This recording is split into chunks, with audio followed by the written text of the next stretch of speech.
Hora de opinar hoy, junto con Andrés Antonius, Hernán Gómez y Juan Pardinas, vamos a analizar el pleito de Andrés Manuel López Obrador con el sector empresarial. Luego con Alejandro Cruz voy a darle un repaso de cómo van las elecciones en los distintos estados del país. Y para terminar viene Marco Fernández a platicarnos del evento 10 preguntas por la educación que se llevó a cabo hoy con los candidatos a la presidencia. Así que quédese aquí en Foro TV, que ya comenzó la hora de opinar.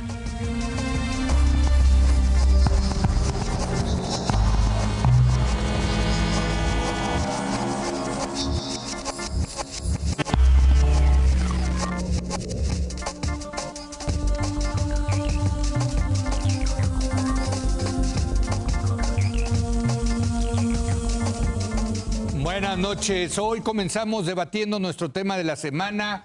En esta ocasión, el pleito de Andrés Manuel López Obrador, el candidato que va arriba en las encuestas, en contra nada menos que de los empresarios. Y para discutir este tema está con nosotros Andrés Antonius. Andrés, muy buenas noches. Buenas noches, Leo. Hernán Gómez, ¿cómo estás, Hernán? Buenas noches, Leo. Y Juan Pardinas. Juan, colegas, ¿cómo estás? muy buenas noches. Pues empezamos contigo, Juan.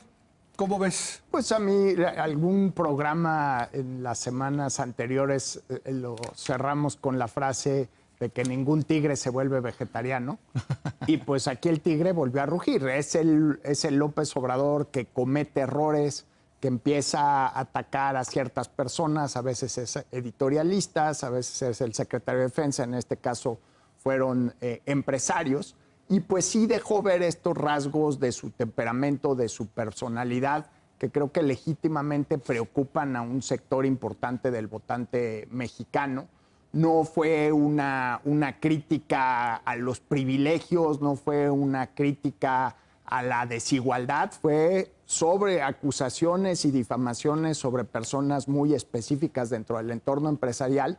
Y la respuesta que hemos visto a través de los desplegados, pues ha sido que pues es a pesar de que hay mucha pluralidad y diversidad dentro del entorno del empresariado mexicano, pues sí son cadenas productivas, son cámaras. Yo creo que entienden los empresarios que si ahora comienza con 5 empresarios, pues mañana pueden ser otros 5 y pasado mañana otros 200 y acabas con... No, es una pendiente resbaladiza, ¿no? Sí, y el motivo del pleito más allá de las elucubraciones es simplemente que tienen una visión distinta de país y de una visión distinta de la elección. Y nos lleva un poco a un tema preocupante, que es si López Obrador llegara a ganar la presidencia de la República, ¿cómo se va a comportar con la crítica? Esto en algún momento en las últimas semanas también lo han comparado con Luis Echeverría. No ha habido un momento de esta tensión entre un líder político y los empresarios mexicanos, creo que desde principios de los 70. Y yo creo que no es una circunstancia a la que queramos regresar. Y López Obrador una vez más empieza a convertirse en esta caricatura de sí mismo, de una persona que no controla su temperamento, que un día sale vociferando muy enojado y otro sale con un pañuelo de la paz. ¿A quién le crees? Como es un hombre de Estado, pero de Estado alterado. Y un día se comporta de una manera y otro de otra. Pues está lleno de contradicciones. Yo te lo puedo decir por es una manera muy elegante de decirlo. O sea, no, bueno, yo sí creo, la entrevista que le hicimos el jueves pasado lo pintó de cuerpo entero en el sentido de que está lleno de contradicciones. Y por cierto, creo que es una estrategia política. Lo mismo hizo Trump contradiciéndose, pero es que le habla a distintos electorados, ¿no? Hernán. Yo creo que hay que relajarse un poco. Serenarnos. Sí, para empezar. Empezando por López Obrador, ojalá y te escuchara. No, empezando por ustedes, porque miren. Bueno, no. O sea, los exaltados somos nosotros. Sí, cada vez lo veo más claro. Es decir, ¿de cuándo acá un puñado de oligarcas representan a los empresarios? Digo, la verdad. Es decir, pues díselo a las 200 cámaras si es que hay un empresariales pleito, que se sumaron. Vamos a ver si hay un pleito, porque hay que discutir eso. Pero si es que hay un pleito, a ver, ¿200 cuántas? O sea, las 4 páginas. Llenaron 4 páginas para hacer una demostración de fuerza, pero si uno se da la ociosa tarea de contar cuántas de esas organizaciones se repiten, miren, la Canaco Servitur se repite 110 veces, porque porque ponen el logo de la Canaco Servitur en Ciudad Victoria, Reynosa, Tamaulipas, digamos, lo mismo con la Coparmex, se repite 79. Esto nunca se hace, es decir, es un claro intento por demostrar. Son organizaciones, digamos, muy horizontales. Si uno cuenta los números, eso es falso, porque eso nunca se hace en un desplegado. Si uno cuenta la cantidad de veces, si uno cuenta la cantidad de veces que se repiten las mismas empresas, es claro que las mismas organizaciones, es claro que incluso algunas empresas, es decir, bueno, no voy a entrar en los detalles, pero aquí están, digamos, se hubieran ahorrado 2 páginas de desplegado. Es decir, yo creo que más bien aquí hay un intento de demostrar fuerza. Es decir, la cúpula empresarial. Por parte de las dos lados, ¿no? Sí, claro. O sea, también por parte de López Obrador. Desde luego. Y además, trasciende ya lo electoral, porque en el fondo ya saben que López Obrador ya ganó. Es decir, lo que quieren es...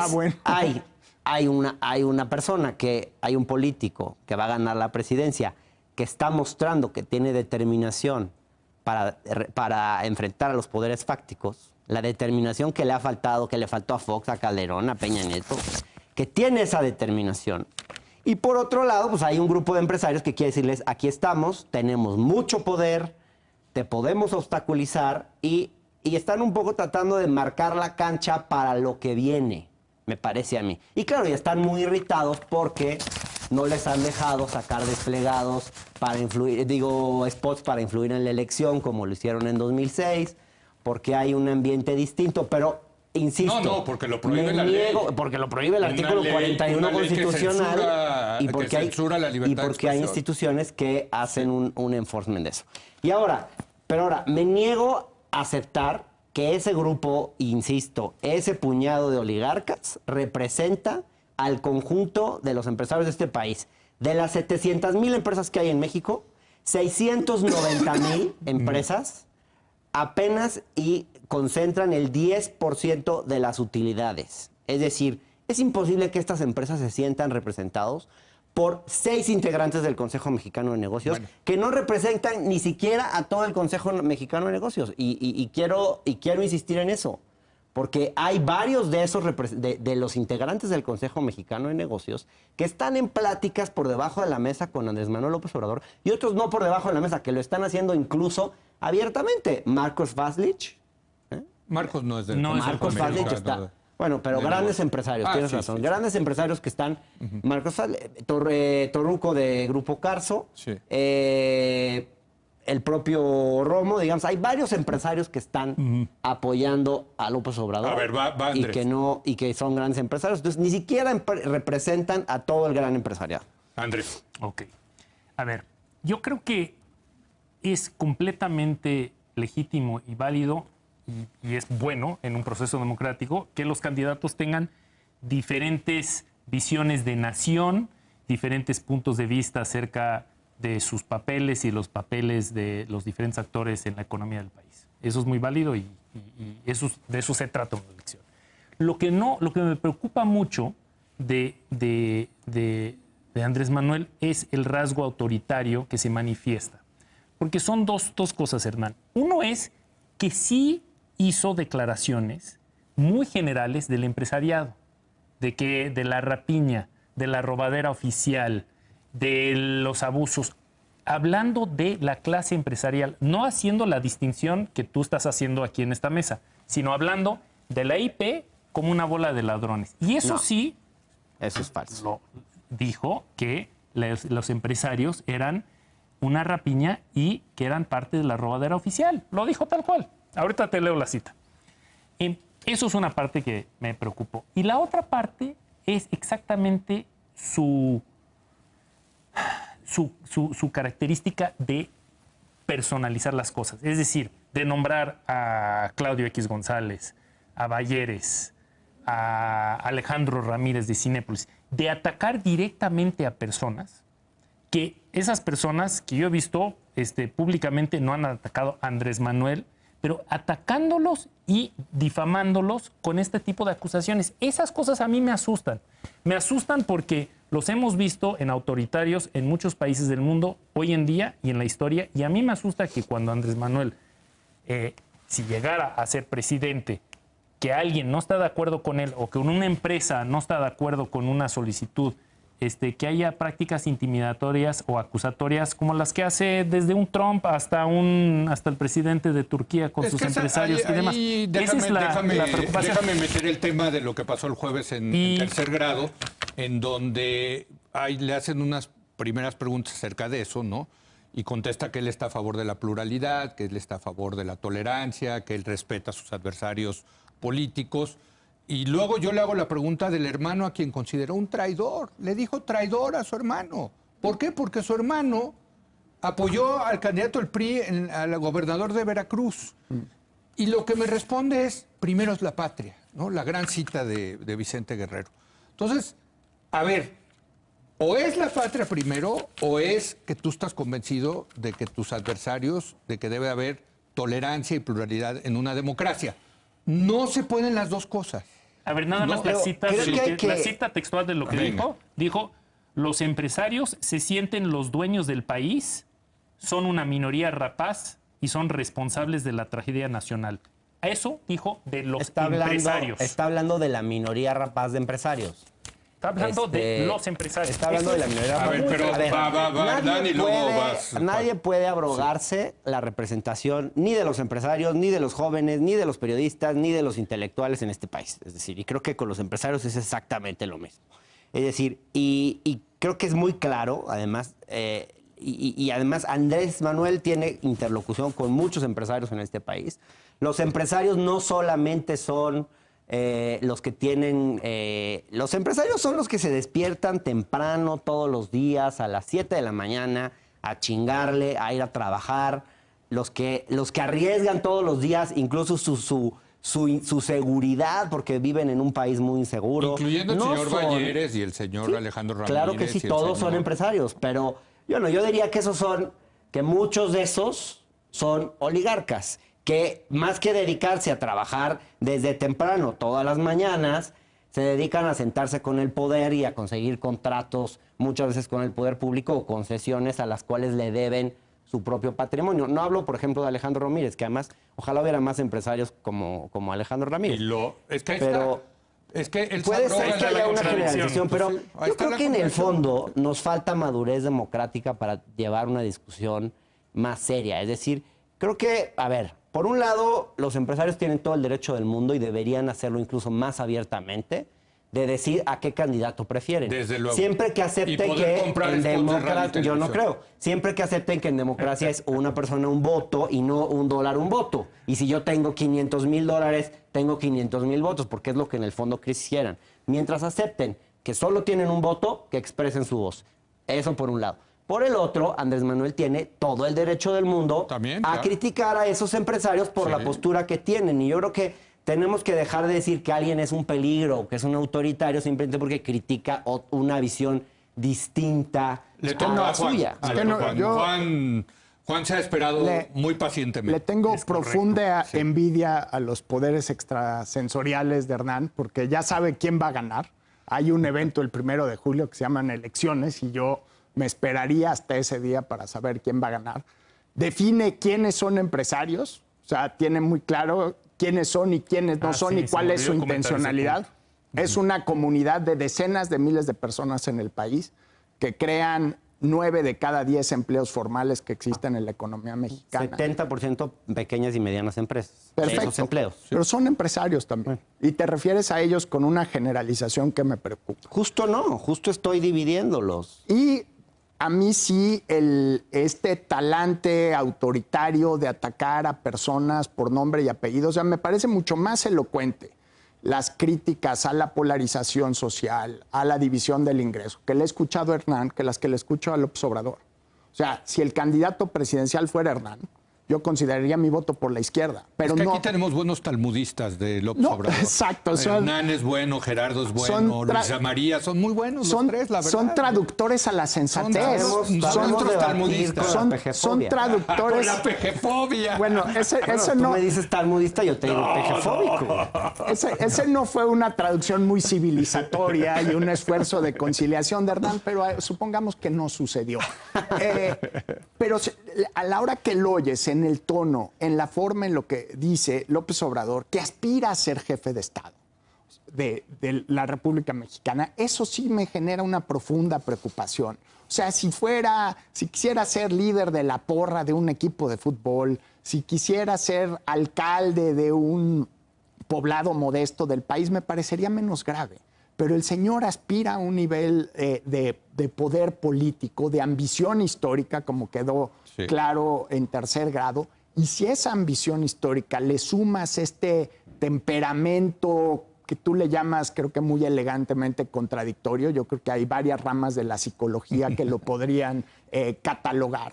A mí sí me preocupa una gente que en una mala tarde sale con esta explosividad. Pareciera que va perdiendo en tercer lugar. Parece que López Obrador no ha revisado las encuestas. Es que lo provocan y vuelve a caer. Reacciona. Pero si vas en primer lugar, así podríamos, claro, de lo que podríamos deberías algún quedarse día callado. dejar, oigan, podríamos No le algún den día consejos. A ver, dejar no le den los consejos. análisis psicológicos de López Obrador. Es que se ha usado de una manera con que si López Obrador es así o así. O sea, nunca había escuchado tanto psicologismo en torno a un político como López Obrador. Dime qué Porque otro nunca político. hemos Dejen oído ya de cosas. interpretar al Nunca personaje hemos oído psicológicamente. cosas. Fuera de Dejen que eso lo haga su Manuel, psiquiatra. Salvo Donald Andrés. Trump, no conozco a nadie igual. No sé si tenga Y de psiquiatra, Donald pero Trump, de hecho, psicólogo, 20 psicólogo, no psiquiatras tiene escribieron un libro sobre su condición mental. Quizás se debería hacer lo mismo. A ver, venga, Mira. Andrés.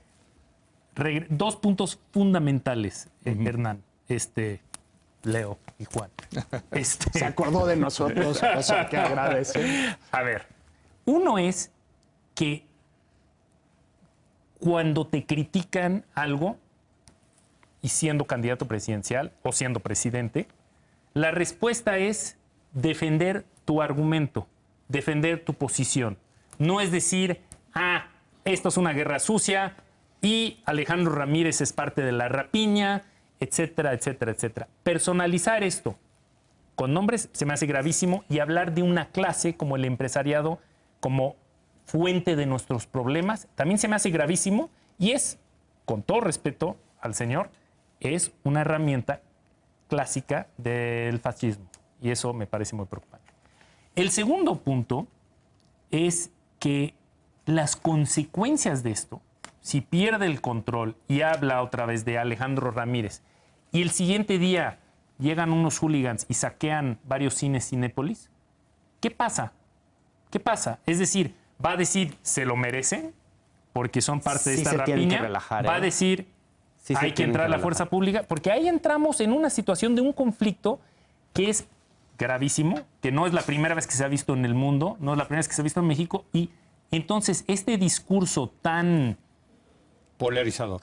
exactamente, tan polarizador es peligrosísimo, Hernán. Y A eso ver, es lo que creo que no aprecian. Es muy, muy Hernán, delicado. Yo creo que si el empresariado de este país, o lo que tú llamas el empresariado,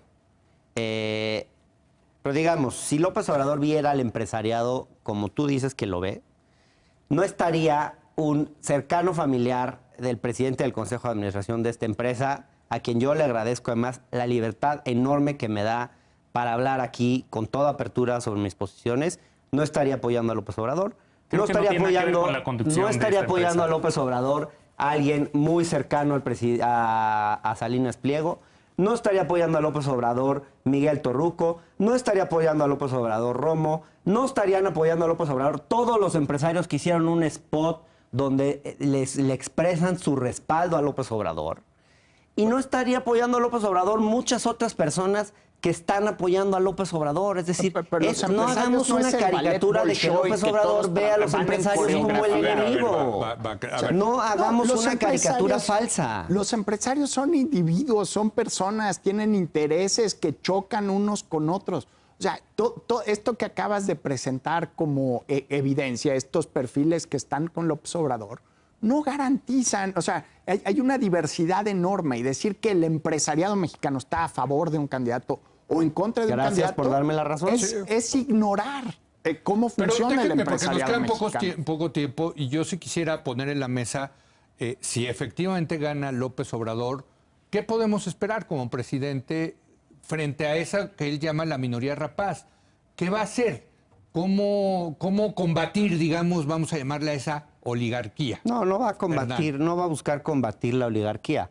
Va a buscar desconcentrar el poder económico que tienen, va a tratar de reducir la captura del Estado que han logrado muchos de estos grupos, va a frenar la influencia enorme que tienen en la definición de políticas públicas y leyes, va a combatir la elusión y la evasión fiscal, y muchos de los empresarios que se hicieron al amparo del régimen, pues digamos que no van a tener las mismas facilidades de tener privilegios que han tenido hasta ahora, pero yo no creo que López Obrador esté en la línea. ¿Qué privilegios? Por supuesto que ni de expropiar, ni todas esas babosadas. No, a mí me interesa muchísimo, porque en serio, bueno, yo creo que si efectivamente existe esa oligarquía y si existe una captura del Estado, pues yo creo que hay que recuperar la autonomía del Estado. Lo has escrito, Leo. Ayer Javier Tello lo mencionó con mucha pasión. Pero ¿cómo se hace eso? O sea, eso implica un enfrentamiento con esos intereses que son poderosísimos. Yo confío en que no va a ser un enfrentamiento frontal. Yo creo que va a ser un proceso dialéctico donde seguramente habrá momentos de tensión, porque es alguien que está buscando combatir a los grupos, digamos, los privilegios excesivos que tienen ciertos grupos fácticos. Pero estoy seguro que va a ser un proceso de negociación, porque López Obrador, en el fondo, en la práctica, no en la psicología que ustedes ven del personaje, en la práctica, es un tipo negociador, y cuando gobernó el gobierno de la Ciudad de México fue muy negociador y no se enfrentó con los empresarios. Hernán, hubo muchísima inversión. Cuando quieres negociar, no empiezas por decirle a tu interlocutor que es la mafia en el poder o que son fifís. Bueno, así negoció Trump. Primero da el madrazo. Eso puede ser una estrategia electoral. Sí. Pues me parece que es un precedente muy desafortunado de alguien que va en primer lugar. ¿Te puedo dar una estadística? La encuesta de Varela y Asociados dice que la confianza en los empresarios en México es del 7%. Es más baja que la confianza a los partidos políticos y al INE. Es decir, esta historia de que la gente cree que los empresarios son los que crean empleos. O sea, generar este nivel de polarización social le sirve a un cuate que va 15 puntos arriba en las encuestas para preservar su ventaja. No lo sé. Me parece que también la gente tiene un agravio grande. La gente tiene un agravio grande y siente que los empresarios, en su alianza con los políticos, son un poco responsables de su propia miseria. Pero nos queda tiempo para un comentario más. Muy breve. De Andrés. Alejandro Ramírez es una persona que es enemigo del pueblo, que es parte de una minoría rapaz y de la robadera oficial, o es una persona que no está de acuerdo con las políticas de Andrés Manuel López Obrador. Ahí lo dejo. Bueno, ahí está. Buen Para debate. Como siempre, la altura. Claro. Muchas gracias, Hernán. Gracias, Juan. Gracias, Andrés. Hacemos una breve pausa. Viene Alejandro Cruz. Usted lo conoce, la Wikipedia de las elecciones estatales en el país. Vamos a hablar de él, de cómo van los procesos electorales en los distintos estados de la República.